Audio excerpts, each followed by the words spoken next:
Ok, on est de retour pour une nouvelle vidéo. Aujourd'hui, je vais vous montrer 12 styles d'accroche que vous allez pouvoir utiliser pour les emails de votre marque e-commerce. Je vais également vous donner des exemples pour chaque style d'accroche. L'idée, ça va être de pouvoir capter l'attention facilement, rapidement de votre lecteur dès le début de votre email. Ok? L'idée avec les accroches, ça va être de répondre à la question que vont se poser vos lecteurs, dans leur inconscient évidemment.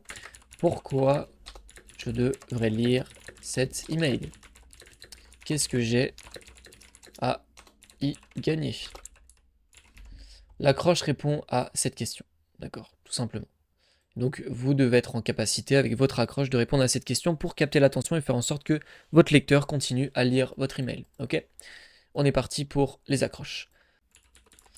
La première accroche, ça va être la confession, d'accord? Typiquement, un exemple, le nom est assez parlant, ça va être pourquoi j'ai failli abandonner le fitness, par exemple.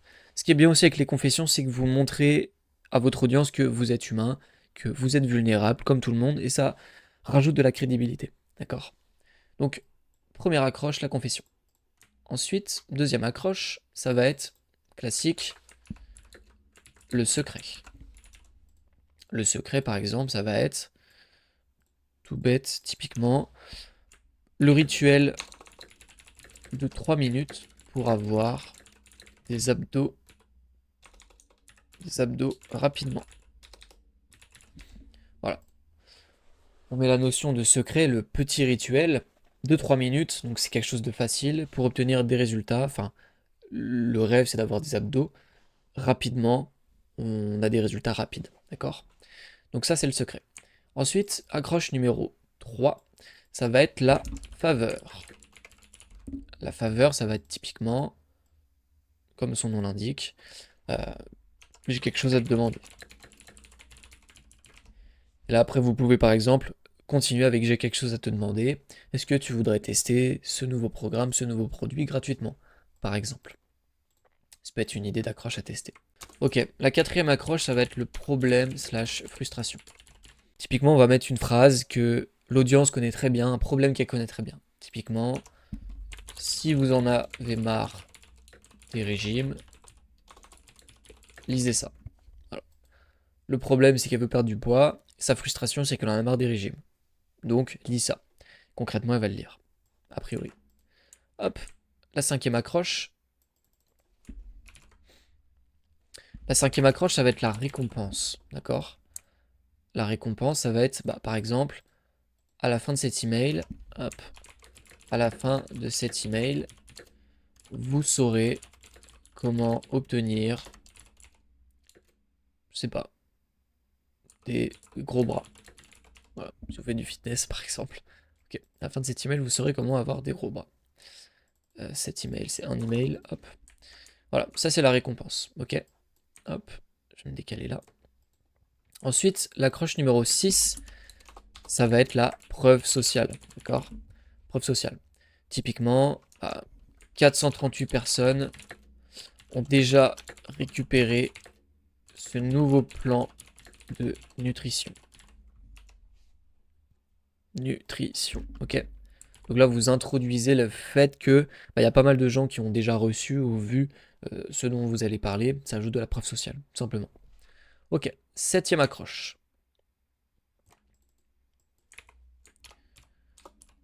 Septième accroche, ça va être urgence. Classique aussi. Typiquement, ça va être... Bah, typiquement, ça va être cette vidéo sera supprimée à 20 h pile ce soir.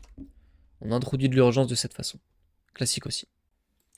La huitième accroche, ça va être la nouveauté. Nouveauté. Par exemple, un nouveau rapport scientifique a révélé 2 statistiques bizarres sur les protéines animales. Voilà. Protéines animales qui pourraient vous aider à perdre X kilos. Ou à prendre X kilos de muscles, par exemple. Ensuite, l'exclusivité. l'exclusivité. Ok. Par exemple, j'ai envoyé cet email à mes plus fidèles lecteurs. Donc la personne se sent considérée.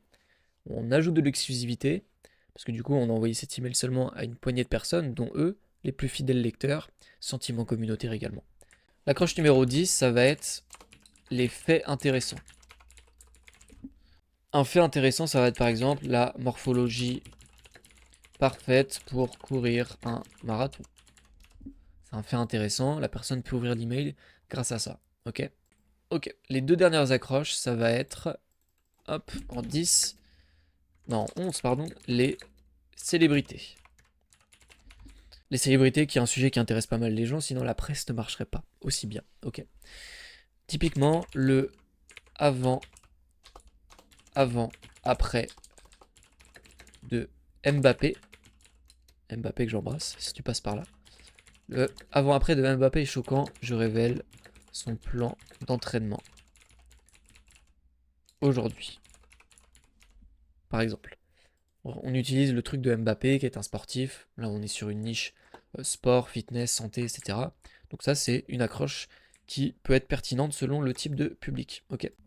L'accroche numéro 12, ça va être le pattern interrupt. Pour ceux qui ne savent pas ce que c'est un pattern interrupt, c'est quand vous allez lire une phrase et que vous allez faire cette tête. Vous êtes en mode what? Qu'est-ce qui se passe? Je comprends pas. C'est quelque chose qui va vraiment capter votre attention. C'est une phrase qui est tournée un peu bizarrement. D'accord? Vous allez comprendre très simplement avec cet exemple. Ça va être par exemple quelque chose de contre-intuitif du type pour perdre du poids, vous devez manger plus. Ça, c'est un pattern interrupt parce que on lit cette phrase, elle a littéralement aucun sens, quoi. Cette phrase elle est efficace parce que quand on la lit, on comprend pas. C'est totalement contre-intuitif, ça crée un pattern interrupt, d'accord? Donc voilà les 12 styles d'accroche. J'espère que cette vidéo vous aura plu, aura pu vous aider. Utilisez ces accroches pour vos emails. Vous avez 12 idées, vous n'avez plus d'excuses pour ne pas écrire des emails. Testez ces accroches, voyez ce que ça donne, faites du chiffre et je vous dis à la prochaine, c'était Victor.